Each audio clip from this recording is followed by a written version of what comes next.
YouTube. Welcome back to the channel. I'm Everett and this is Everett By The Way TV. And this time, let's talk about barbershop etiquette.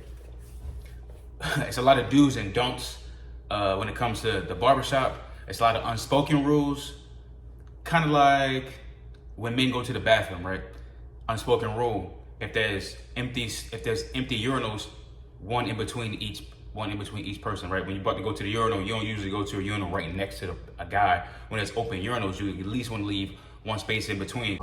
Just like there's unspoken rules in the men's bathroom, there's unspoken rules in the barbershop. So let's go over them.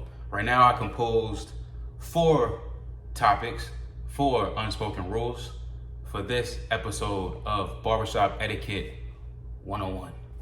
But before we get into that, you already know, let me get a like for the algorithm, comment for the feedback, and subscribe so you can see more of my content.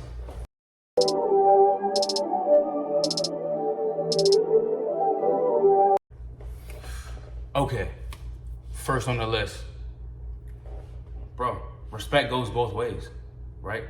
Respect goes both ways. Respect starts off with, let's say, respecting the way that the barber likes to be contacted, and respect the barber's booking process if there is one. If the barber is, let's say, walk-in based, you just walk in, that's fine. But if the barber has a specific type of way they like to book, i.e. a booking platform, i.e. a booking website, i.e. Call the shop, just respect that method, right? Don't try to book an appointment the way that you want to book an appointment or the way that you feel like he should book an appointment because the way your last barber booked the appointment, every barber is different. Respect the way your barber likes to be contacted and likes the appointments to being booked. If I'm lying, I'm dying. Another form of respect is time. You know, if you want the barber to respect your time, you also got to respect his time. If you want the barber to be on time and punctual for your appointment, I expect you to be punctual for your appointment. But I will say that the misconception about the appointment is a time frame, right? Generally, obviously, you would want to be seen as soon as possible. If I book an appointment for 3 o'clock, I would want to be seen at 3 o'clock, right?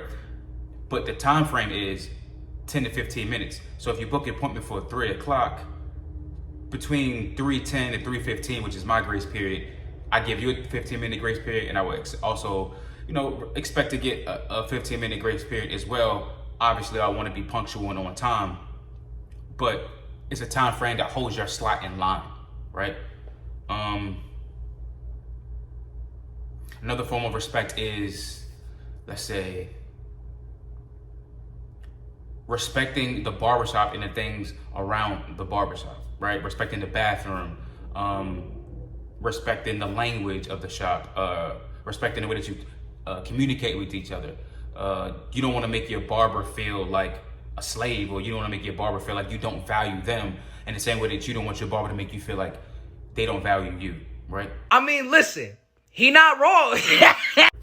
Okay, next topic. The proper way to sit in a barber chair, man. Like, I don't know how many times I've seen kids and adults. With kids, it's annoying, but you kind of understand it. With grown-ass men, I don't understand it. I don't even know why you would do this, right? But I don't know how many times I've seen people get in the barber chair and step on the platform to balance herself to sit in the chair. I've seen it tip over too before. Like if the barber chair doesn't have wheels or a base underneath of it to stabilize the chair, if the chair is hiked up a little bit and you step on that and put all your weight on it, the chair will flip over. The proper way is take one foot, step over the platform onto the other side, grab both handles, and sit down in the chair. It's a proper way to sit in the chair.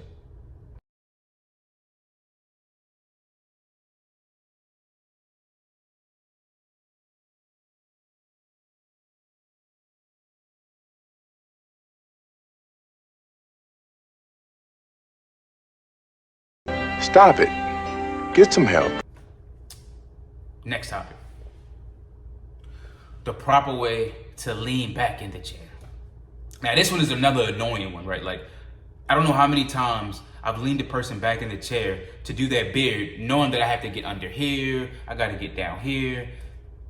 Not only will they lean back in the chair and slouch down and tilt their chin down like it's a spa.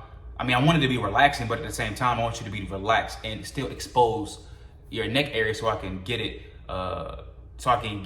as cleanly and as efficiently as I can, and so I can see everything, you know? I shouldn't have, when a barber leans you back in the chair, the barber shouldn't have to tell you to lift your chin up. When you get leaned back in the chair, extend your back, extend your neck, lean back in the chair, and the crease of your neck should be the bottom of your head, and the crease of the top of your neck should kind of be the part that's laying on the headrest, kind of arching your neck a little bit, kind of exposing. I feel like that's still comfortable. And not only do people do that, they slouch down, tilt their chin in, and then they raise their shoulders up. Relax your shoulders and drop your shoulders down so that way I'm not hitting your shoulder when I'm trying to get into certain spots around your neck.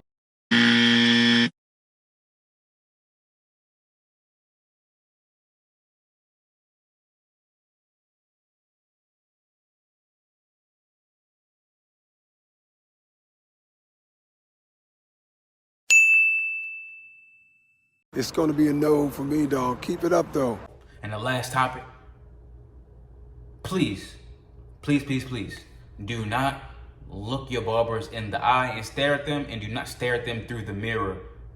Just relax. You went to the barber, you chose that barber because you trust him, and when you get in the chair, act like you trust him. Don't make the barber feel like you don't trust him.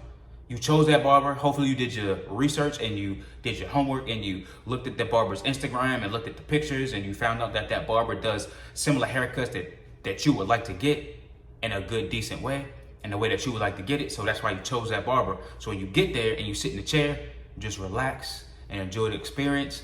And when the barber is done, he will show you. It's a process, so trust the process. When the barber is giving you a shape up, or leaning you back in a chair and lining up your beard, don't stare at him. If you have to, just close your eyes and relax, man. Please just close your eyes and relax. That is so uncomfortable, and every barber will appreciate it and thank you for that. More skilled than a highly experienced surgeon. More intuitive than an acupuncturist. This man operates on a plane beyond that. What? Ordinary shoot. The question remains, fortune or misfortune?